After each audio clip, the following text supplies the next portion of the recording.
নমস্কার। এখন আমি রয়েছি সুখদেবপুরে, আমাদের গ্রামে। এখানে কংগ্রেস প্রার্থী মামনি মণ্ডল প্রচারে এসেছেন। তো ওনার কাছ থেকে আমরা কিছু জেনে নেব যে কেমন লাগছে প্রথমত ম্যাম যে কংগ্রেস প্রার্থী করেছে আপনাদের। খুব সুন্দর একটা সাড়া পাচ্ছি। আমাদের এআইসিসি এবং রাজ্য, জেলা, ব্লক জুড়ে প্রত্যেকটা নেতৃত্বের পরিচালনায় আজকে এই জায়গায় আমরা এসেছি। আজ প্রচারে এসে খুব ভালো সাড়া পাচ্ছি, ভালো লাগছে। আর এই যে আপনি কন্টেস্ট করছেন এখানে, তো আপনার যে বিধানসভায় প্রচুর সমস্যা রয়েছে, তো এগুলোর ব্যাপারে কি কি সমস্যা রয়েছে এটা নিয়ে আপনি কি ভাবনা চিন্তা করেছেন? সমস্যা তো অনেকগুলোই দেখা যায়, যেমন রাস্তাঘাট থেকে শুরু করে আপনার পাল্লালপুর ফেরিঘাটে একটা প্রথম সমস্যা, এটা বহুদিন ধরে তারা ভুক্তভোগী। ওখানে একটা সমস্যা হচ্ছে। তারপর আপনার এই জলের ব্যবস্থা, মানে জলের যে বাড়ি বাড়ি জলের প্রবলেম দেখা দিচ্ছে।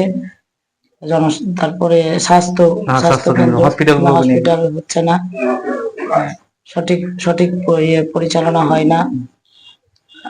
তো এই যে একটা বিষয় আমরা দেখছি, কোন একটা দল বলছে যে মানে এই বৈষ্ণবনগরে আমরা দেখছি যে একটা ধর্ম ভিত্তিক রাজনীতিটা হচ্ছে।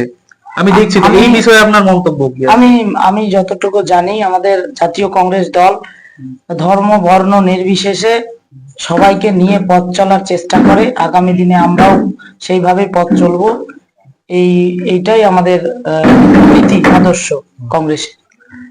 আর এই বৈষ্ণবনগরের একজন প্রার্থী বলছেন, আপনি যেহেতু বর্ডারে এসেছেন, তো আমার দায়িত্ব যে এই প্রশ্নটা আপনাকে করা, যে বলছেন যে এই বর্ডারে বিএসএফ নাকি গ্রামবাসীদেরকে চাপ দিয়ে থাকে। কোনো কোনো বিএসএফ উনি বলছেন যে বিএসএফ গ্রামবাসীদেরকে বলে যে ভোটটা অমুক দলকে দিতে হবে বা অমুক দলকে। এই বিষয়ে আপনি কি মন্তব্য করবেন?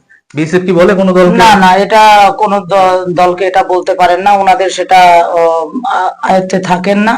ওনারা হয়তো কোনো প্রবলেম হলে সেটার জন্য হয়তো বলতে পারে, কিন্তু এই ভোটের ব্যাপারে প্রচার তারা করেন না। এবার আমি শেষ প্রশ্ন করব, যেহেতু আপনার প্রচারের ব্যস্ততা রয়েছে, যে জেতার বিষয়ে, জয়ের বিষয়ে আপনি কতটা আশাবাদী? আমি 100% আশাবাদী আমাদের জয় নিশ্চিত। তো এই ছিল আমাদের কংগ্রেস প্রার্থী বৈষ্ণবনগরের মামনি মণ্ডল। ওনার সঙ্গে ছোট্ট সাক্ষাৎকার নিলাম। ধন্যবাদ, নমস্কার। নমস্কার।